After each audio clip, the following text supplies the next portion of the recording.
तो मैं इस टाइम पर यूएस के एक मैकडॉनल्ड्स में आया हूँ, जहाँ पर मैं आपको बताऊँगा कि मैकडॉनल्ड्स जो है ये सिर्फ एक बर्गर कंपनी नहीं है, ये एक रियल एस्टेट कंपनी है जो सिर्फ बर्गर नहीं बेचती, ये रियल एस्टेट से ज़्यादा पैसे अर्न करती है। और इस खूबसूरत मैकडॉनल्ड्स को देखने के बाद आपको बताऊँगा कि किस तरीके से मैकडॉनल्ड्स का जो फ्रेंचाइज बिजनेस मॉडल है वो कितना स्ट्रॉन्ग, और आप इस केस स्टडी से सीख के अपने कंट्री में फ्रेंचाइज मॉडल को अगर इम्प्लीमेंट करते हैं तो आप भी बहुत सक्सेसफुल बिजनेस बना सकते हैं, अपने बिजनेस को फ्रेंचाइज सिस्टम पर बढ़ा सकते हैं। आप मैकडॉनल्ड्स के चीज़ों को अंडरस्टैंड करके खुद से अपने बिजनेस में इम्प्लीमेंट करके आप मल्टी बिलियन डॉलर की कंपनी बन सकते हैं। तो मैं इस टाइम पर यूएस के एक मैकडॉनल्ड्स में आया हूँ, जहाँ पर मैं आपको बताऊँगा कि मैकडॉनल्ड्स जो है is not only a burger company, ये अर्न करती है अपने फ्रेंचाइज सिस्टम से, ब्रांडिंग से और रियल एस्टेट स्ट्रैटेजी से।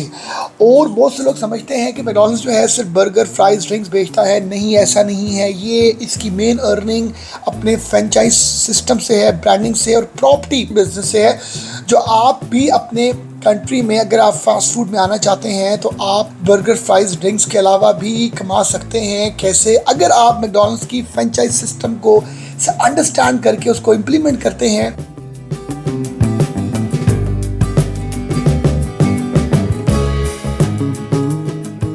मैकडॉनल्ड्स की जितनी भी लोकेशंस हैं, इसमें मैकडॉनल्ड्स जो है उन प्रॉपर्टीज़ को खुद से बाय करता है और फ्रेंचाइज जो है वो देता है इन्वेस्टर को। इन्वेस्टर पे करते हैं फ्रेंचाइज फ़ी, मंथली रेंट उस बिल्डिंग, उस प्रॉपर्टी का, percentage of sale and brand power. और मैकडॉनल्ड्स की जितनी भी आप अगर देखें वर्ल्ड वाइड, तो इनकी सारी जो ब्रांचेस हैं, मोस्ट ऑफ ब्रांचेस की जो लैंड ऑनरशिप ये खुद लेते हैं, उस लैंड के अगेंस्ट ये रॉयल्टी अर्न करते हैं, रेंट भी लेते हैं। और इसमें जो सारे ऑपरेशंस होते हैं वो इन्वेस्टर करता है, और बैक एंड जो सारे ऑपरेशंस होते हैं, सप्लाई चेन, ये सब जो है ये मैकडॉनल्ड्स इसको लुक आफ्टर करता है। तो बेसिकली इनका फ्रेंचाइज मॉडल इतना सक्सेसफुल होने की वजह ये है कि अगर आप दुनिया के किसी भी मैकडॉनल्ड्स में जाएं तो आपको इन्वायरमेंट एक सा मिलेगा, क्लीन मिलेगा, ऑर्डरिंग सिस्टम फास्ट मिलेगा, टेक्नोलॉजी आपको मिलेगी, और आपको ओवरऑल यहाँ पर एक ही स्टैंडर्ड, एक ही मॉडल पर आपको चीज़ें मिलेंगी। क्यों? क्योंकि फ्रेंचाइजिंग सिस्टम में दुनिया भर में ये इतने स्ट्रॉन्ग और इतने सिस्टमेटिक बन चुके हैं कि आप कहीं भी जाएंगे तो आपको लगेगा कि ये वही मैकडॉनल्ड्स है जो उस कंट्री में था। बिल्कुल फ़र्क क्या है, साइज़ का फ़र्क क्या है, कार पार्किंग का।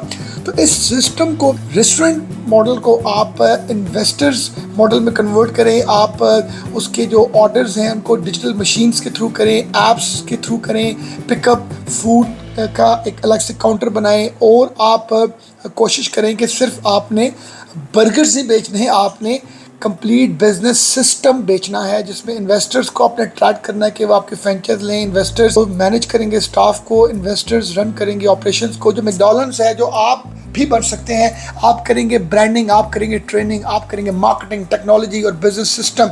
Basically this model help McDonald's become a global empire. आप भी अपने फास्ट फूड सिस्टम के सिस्टम्स बिल्ड करें, उसकी ब्रांडिंग करें, उसमें सॉल्यूशंस हर तरह के दें। मुझे कुछ लोग मिले हैं जिनके साथ वैसे ही मैंने थोड़ी सी गपशप की। मैंने कहा आपको दिखाऊं कि लोग कितने फ्रेंडली होते हैं। ओवरऑल मेरा जो एक्सपीरियंस रहा है वो ये रहा है कि मैं समझता था मैकडॉनल्ड्स ये सिर्फ बर्गर बनाने वाली कंपनी है, मगर ऐसा नहीं है। ये रियल एस्टेट, ये प्रॉपर्टी जो है, ये वो कंपनी है जो प्रॉपर्टी खुद बाय करके उसको ओन करके आगे इन्वेस्टर को फ्रेंचाइज देती है और कहती है भाई इसके ऊपर आप अपना बिजनेस करें, आप अपने इस फास्ट फूड में सिस्टम बनाएं, ब्रांडिंग करें। आप इस बिजनेस के स्टडी को अगर आप समझते हैं तो यकीन करें, आप इम्प्लीमेंट करते हैं तो आप बहुत ग्रो कर सकते हैं। Thank you very much.